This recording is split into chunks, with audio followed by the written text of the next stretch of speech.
नमस्कार दोस्तों, स्वागत है आपका आज के मुख्य समाचारों में। जी हां दोस्तों, आपको यहां पर देखने को मिलेंगी सुबह से लेकर शाम तक की तमाम बड़ी खबरें, मुख्य समाचार, ब्रेकिंग न्यूज अपडेट्स के रूप में। तो चलिए दोस्तों, जान लेते हैं आज की पहली बड़ी खबर। हमास से जंग के बीच अब इजराइल का सीरिया पर हमला, 2 एयरपोर्ट्स पर दागे रॉकेट। जी हां दोस्तों, इजराइल और हमास के बीच युद्ध अब लगातार और आक्रामक होता जा रहा है। इसी बीच इजराइल ने सीरिया के दमिश्क और अलेप्पो अंतरराष्ट्रीय हवाई अड्डों पर एक साथ हवाई हमला किया। इन हमलों में ईरान से आए हथियारों को निशाना बनाया जाने का अंदेशा जताया जा रहा है। इजरायली सेना ने दमिश्क और अलेप्पो हवाई अड्डों पर हमले की पुष्टि की है। स्थानीय मीडिया चैनल शाम एफएम का कहना है कि सीरिया सेना ने इन दोनों हमलों को लेकर जवाबी कार्रवाई शुरू कर दी है। ऐसा कहा जा रहा है कि अलेप्पो एयरपोर्ट पर इजराइल के हमले में नुकसान हुआ है, लेकिन कोई हताहत नहीं हुआ है। वहीं दोस्तों, सीरिया के सरकारी टीवी चैनल ने सैन्य सूत्रों के हवाले से बताया है कि गुरुवार दोपहर लगभग 1:50 पर इजरायली सेना ने अलेप्पो और दमिश्क अंतरराष्ट्रीय हवाई अड्डों पर रॉकेट दागे। इससे हवाई अड्डों की हवाई पट्टी को नुकसान पहुंचा है।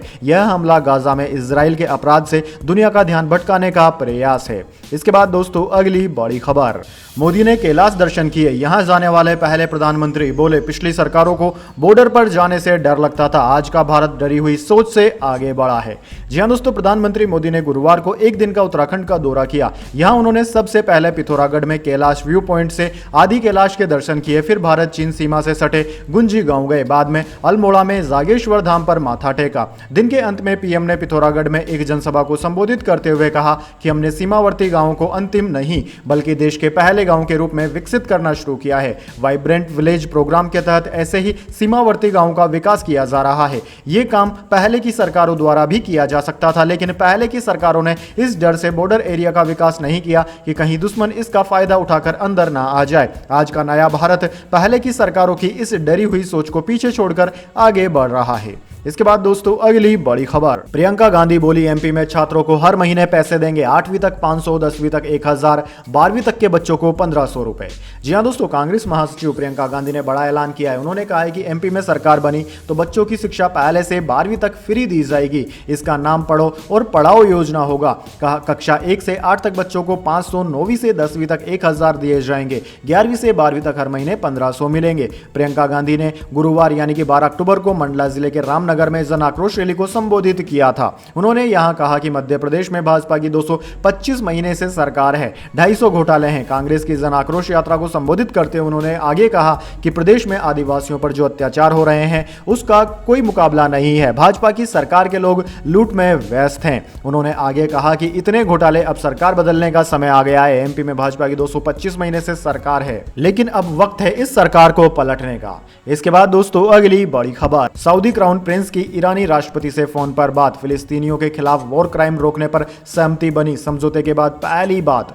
जी हां दोस्तों, इजराइल हमास जंग के बीच ईरान के राष्ट्रपति इब्राहिम रईसी ने सऊदी अरब के क्राउन प्रिंस मोहम्मद बिन सलमान से फोन पर बातचीत की। फरवरी में चीन की तरफ से समझौता कराए जाने के बाद यह पहला मौका था जब दोनों देशों के नेताओं ने बात की। ईरान के स्टेट मीडिया के मुताबिक बातचीत के दौरान राष्ट्रपति रईसी और सऊदी क्राउन प्रिंस के बीच फिलिस्तीन के खिलाफ वॉर क्राइम रोकने पर सहमति बनी। मोहम्मद बिन सलमान ने कहा कि सऊदी जंग को रुकवाने के लिए हर संभव कोशिश कर रहा है। हम इसके लिए सभी क्षेत्रीय और अंतर्राष्ट्रीय पार्टी से बात कर रहे हैं। सऊदी अरब ने इस बात पर भी जोर दिया कि जंग में आम नागरिकों को टारगेट नहीं किया जाना चाहिए। वहीं इस फोन कॉल पर अमेरिका के विदेश मंत्रालय के एक वरिष्ठ अधिकारी ने कहा कि हम हमास के खिलाफ जंग में इजराइल के साथ हैं। वहीं इस पर सऊदी ने कहा है कि इजराइल हमास जंग के बीच कुछ देश इजराइल तो कुछ फिलिस्तीनियों के पक्ष में है। क्राउन प्रिंस ने 2 दिन पहले कहा था कि सऊदी अरब फिलिस्तीनियों के साथ खड़ा है। उनका मकसद फिलिस्तीन के लोगों को उनके अधिकार दिलवाना है। फिलिस्तीनियों को भी एक सभ्य जीवन और शांति का हक है जिससे वो अपने सपने पूरे कर सकें। इसके बाद दोस्तों, अगली बड़ी खबर। अमेरिकी राष्ट्रपति जो बाइडेन बोले, आतंकवादियों ने बच्चों के सिर कलम किए, फिर व्हाइट हाउस को सफाई देनी पड़ी। हमास ने कहा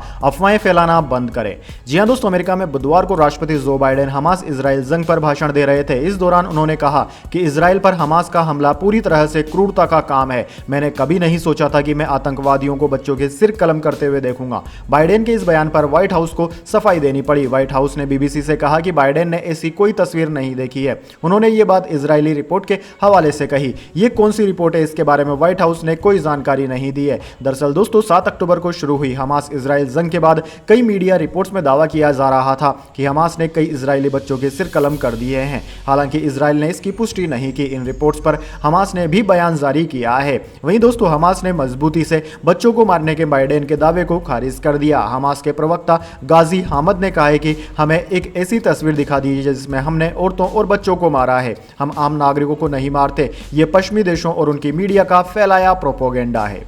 इसके बाद दोस्तों अगली बड़ी खबर, विदेश मंत्री एस जयशंकर की बढ़ाई गई सुरक्षा, आईबी की रिपोर्ट के बाद मिली जेड कैटेगरी की सिक्योरिटी। जी हां दोस्तों, विदेश मंत्री एस जयशंकर की सुरक्षा को लेकर केंद्र सरकार ने बड़ा फैसला लिया है। केंद्रीय गृह मंत्रालय ने विदेश मंत्री एस जयशंकर की सुरक्षा बढ़ा दी है और अब इस तरह विदेश मंत्री एस जयशंकर को वाई की जगह अब जेड कैटेगरी की सुरक्षा मिलेगी। दोस्तों बताया जा रहा है कि आईबी की थ्रेड रिपोर्ट के आधार पर केंद्रीय गृह मंत्रालय ने विदेश मंत्री एस जयशंकर की सुरक्षा बढ़ाई है। इससे पहले विदेश मंत्री के पास दिल्ली पुलिस के कमांडो द्वारा वाई कैटेगरी की सुरक्षा मिल रही थी।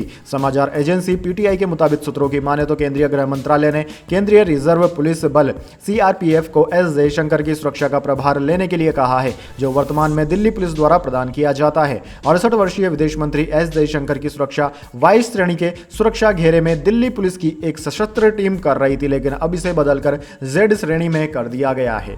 इसके बाद दोस्तों अगली बड़ी खबर, तनुश्री दत्ता ने राखी सावंत के खिलाफ केस दर्ज कराया। कहा, नाना पाटेकर और राखी सावंत ने मेरे सम्मान की धज्जियां उड़ाई। जी हां दोस्तों, बुधवार की रात ओशिवारा पुलिस स्टेशन में तनुश्री दत्ता को देखा गया। वे अपने वकील के साथ राखी सावंत के खिलाफ केस दर्ज कराने पहुंची। मीडिया से बात करते हुए तनुश्री दत्ता ने बताया कि एफआईआर की प्रक्रिया शुरू हो गई है। बहुत सारी धाराएं लगी है। अलग अलग वीडियोज में राखी ने जो झूठे आरोप, मानहानि और मोलेस्टेशन की बात की है, उसके खिलाफ मैंने केस दर्ज कराया है।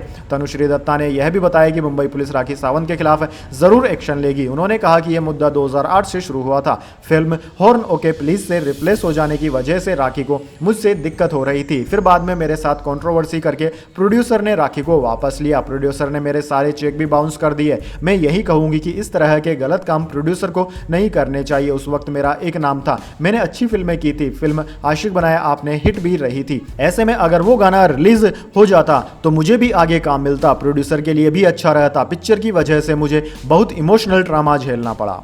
इसके बाद दोस्तों अगली बड़ी खबर, 20 करोड़ की विदेशी फंडिंग, मानव तस्करी के सबूत, अवैध तरीके से यूपी में रह रहे 3 बांग्लादेशी हुए गिरफ्तार। जी हां दोस्तों, यूपी एटीएस ने फर्जी दस्तावेजों के सहारे बांग्लादेश से घुसपैठ कर यूपी में रह रहे 3 अवैध बांग्लादेशी नागरिकों को गिरफ्तार किया है। तीनों फर्जी दस्तावेजों के सहारे यूपी के निवासी बनकर और छिपकर यहां रह रहे थे। सामने आया है कि तीनों ही आरोपी इंटरनेशनल ह्यूमन ट्रैफिकिंग सिंडिकेट से जुड़े हैं। इस मामले में वाराणसी में रह रहे आदिल मोहम्मद अशरीफी उर्फ आदिल उर रहमान से पूछताछ के बाद सहारनपुर से 2 अन्य आरोपियों शेख नजीबुल हक और अब्बू हुरायदरा को गिरफ्तार किया गया है। गिरफ्तार शेख नजीम उल हक और अब्बू हुरायरा ने ही पूर्व में गिरफ्तार मोहम्मद हबीबुल्लाह मिसबाह से भी फर्जी भारतीय दस्तावेज बनवाए थे। सहारनपुर से पकड़े गए दोनों आरोपी अंतर्राष्ट्रीय मानव तस्करी सिंडिकेट से जुड़े हुए हैं। इन्हें बड़े पैमाने पर विदेशी फंडिंग भी की जा रही थी। अब तक की जांच में 20 करोड़ की विदेशी फंडिंग के सबूत मिले हैं। इसके साथ ही 1.5 करोड़ रुपए की धनराशि के दुरुपयोग करने और मानव तस्करी में इन पैसों का प्रयोग करने के भी सबूत मिले हैं।